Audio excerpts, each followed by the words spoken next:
tentang Pancasila, karena ditanyakan tentang pengamalan Pancasila sehari-hari. Jadi teman-teman dari kelima sila itu gimana sih penjabarannya dalam kehidupan sehari-hari. Saat itu saya buat, kan itu jawaban spontan ya, karena waktu itu saya juga nggak persiapan tuh untuk itu.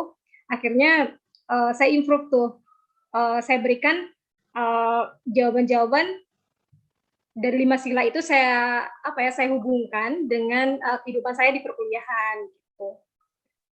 Kalau misalkan ketuhanan yang Maha Esa, berarti kita harus menghormati nih teman-teman kita yang berbeda agama, tidak membeda-bedakan teman-teman kita yang berbeda agama segala macam itu. Pengamalan Pancasila saya paling ditanya tuh lama tuh tentang pengamalan Pancasila dalam kehidupan sehari-hari. Terus juga waktu itu ditanyakan tentang opini-opini tentang sumber daya manusia yang unggul, menurut kita seperti apa. Kemudian mereka juga ini sih, karena kan pada dasarnya wawasan kebangsaan itu dia bukan menguji sih, dia pengen dapat nih awardee yang nggak cuma dari segi akademik, tapi juga awardee yang punya rasa nasionalisme yang tinggi dan juga pastinya tidak terpapar radikalisme gitu. Jadi pertanyaannya seputar itulah. Terus teman-teman juga harus tahu nih isu-isu terkini nih atau kebijakan pemerintah itu benar-benar ditanya gitu. Saya kemarin jawabnya lebih jawab ke arah netral sih sebenarnya. Saya kasih positifnya dulu, kemudian apalagi yang harus saya sampaikan sehingga bisa jadi kritik. Itu sih, mungkin Mas Edi bisa nambahkan. Terima kasih.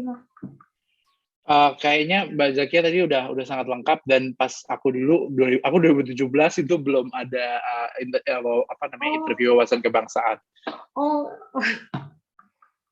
Ya, jadi Mbak Zakiah nih ya, yang tunggal yang pernah pengalaman untuk Wasbang nih ya. Wasbang. Iya, Wasbang ya. Ini kesan-kesannya nih kayak TWK gitu ya. Kalau di Latsar itu mereka berakhlak begitu-begitu ya. Nanti mungkin barangkali ada clue-cluenya seperti itu ya. Iya, betul Mas. Cuman bedanya mungkin ini wawancara kan, jadi iya, langsung dijawab gitu ya. Dijawab spontan gitu. Respon spontan itu bedanya, beda dengan klaklik ABCD ya. Iya. Nanti ditanya alasannya, kemudian dikejar tuh teman-teman responnya kayak gimana. Ya, baik. Terima kasih Mbak Zakiah. Ini selanjutnya mungkin next ke pertanyaan dari Mbak Devi Ceritasari ya. Ada 3 pertanyaan nih. Ketika wawancara, apakah pasti bakal bahasa Inggris atau bahasa Indonesia atau kombinasi? Nomor 2, bagaimana jika nanti penelitian, apakah penelitiannya boleh kembali ke Kalteng? Kemudian apakah ada pertanyaan-pertanyaan yang bisa pribadi ya Mbak Devi ini, kalau nggak salah tadi alumnus UPR ya, Universitas Palangkaraya. Ya silahkan Mbak Zakiah atau Mas Edi barangkali. Boleh deh aku duluan ya. Mas Edi silakan. Yang poin pertama, ketika wawancara apakah pasti bahasa Inggris atau bahasa Indonesia atau kombinasi? Kalau untuk DN aku rasa itu akan bahasa Indonesia. Tapi kalau untuk LN dia akan kombinasi. Tergantung seberapa tingkat kenyamanan interviewernya menggunakan bahasa Indonesia, baik aktif, maksudnya speaking maupun listening-nya. Tapi kalau untuk LN yang pasti akan ada satu periode, ada beberapa menit awal, terutama ketika tell me about yourself gitu ya, sebagai pembuka itu biasanya kita mesti pakai bahasa Inggris. Nah, I think that's a good strategy adalah ketika tell me about yourself gitu kita pakai bahasa Inggris. Supaya apa? Supaya kita udah ngerti nggak sih, kayak udah menyiapkan nih story-nya, jawabannya, dan kita udah bisa lancar berbahasa Inggris di momen-momen awal itu, sehingga pertanyaan berikutnya bisa aja ditanyakan dengan bahasa Indonesia, dan itu banyak terjadi di interview-interview. Jadi biasanya di awal karena PNKLN gitu ya, selain nilai TOEFL kita emang udah memadai untuk memenuhi minimum score gitu ya, nanti paling kita dites aja sih sekilas di 1 pertanyaan atau 2 pertanyaan di awal. Tapi setelah itu kita pun boleh minta izin, terutama untuk pertanyaan-pertanyaan yang personal gitu, kadang lebih enak ngomongnya pakai bahasa Indonesia, which is fine juga gitu. Nah itu menjawab juga sih yang poin nomor 3 ya. Apakah ada pertanyaan-pertanyaan yang bersifat pribadi? Ada, sometimes gitu. Tapi again, pertanyaan bersifat pribadi itu salah satu bagian dari pressure interview. Jadi kita pun harus bisa mengendalikan diri dan emosi kita gitu. Emosi itu bukan emosi marah ya, emotional. Emotional itu kan bisa kayak super happy, bisa juga super mad atau marah, bisa juga sedih gitu. Tapi nggak apa-apa gitu. Sedih, marah, atau happy itu something yang manusiawi gitu. Tapi bagaimana kita abis itu come back again gitu ya, Itu yang dilihat. Contohnya nih, misalnya kayak aku dulu ditanyain gitu, misalnya waktu itu aku 2017 tuh umur 26 tahun gitu ya, belum menikah, terus kayak ditanyain kapan rencana menikah gitu. Dan juga misalnya waktu itu aku ditanyain, kamu anak keberapa gitu, anak keberapa, apakah kamu menanggung beban orang tua dan adik-adik kamu juga gitu. Nah di situ kan ada momen di mana let's say ketika ditanyain tentang menikah gitu kan kayak ngapain sih nanya-nanya gitu ya. Tapi ya just bear in mind aja bahwa it's part of the interview yang kadang melihat juga nih bisa kita pikirnya positif aja. Oh mungkin ibu ini pengen melihat apakah nanti kita selama studi gitu ya kita nggak fokus gitu malah nyari calon istri atau calon suami gitu.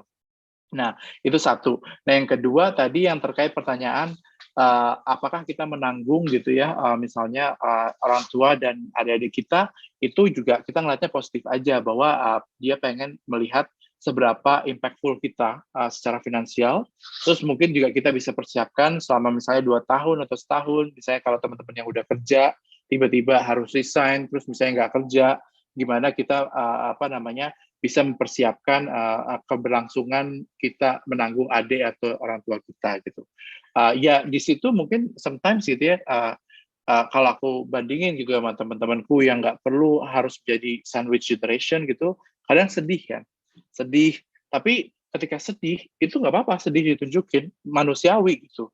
Tapi bagaimana kita bisa turning kesedihan itu menjadi strength gitu. Justru kayak misalnya bilang kayak iya Bu, misalnya aku waktu itu dibilang kayak terus kamu gimana membiayai adik kamu atau orang tua kamu gitu. Ya aku udah nabung gitu, jadi udah dipersiapkan untuk prepare at least untuk biaya operasional bulanan untuk pendidikan dan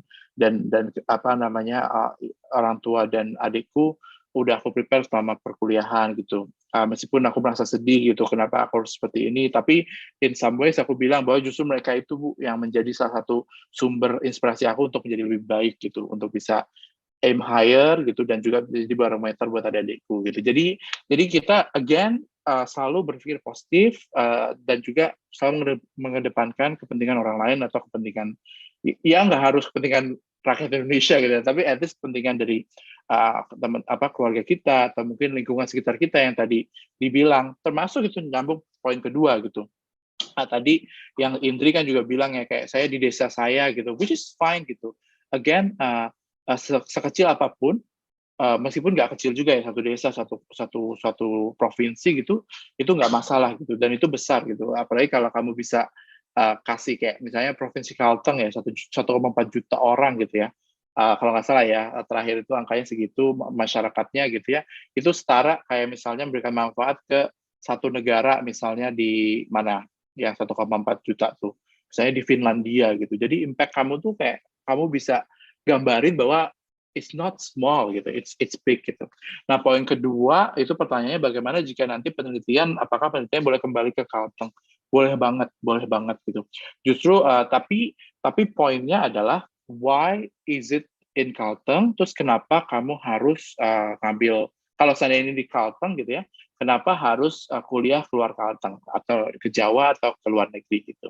Ya kamu bisa do some preliminary text research kalau misalnya sebetulnya ada suatu kebutuhan untuk meneliti hal ini, tapi metodologinya, resources-nya gitu, itu belum ada di Kalteng. Sehingga saya perlu untuk mengupgrade diri saya kuliah di kampus tujuan saya ini, di mana kampus tujuan saya ini pernah melakukan metode penelitian serupa gitu ya, di tempat lain yang saya rasa akan membantu saya mendapatkan resources baik mentorship dari pembimbing saya maupun metodologi maupun alat-alat lainnya yang bisa saya bawa kembali ke Kalteng dan bermanfaat buat Kalteng gitu.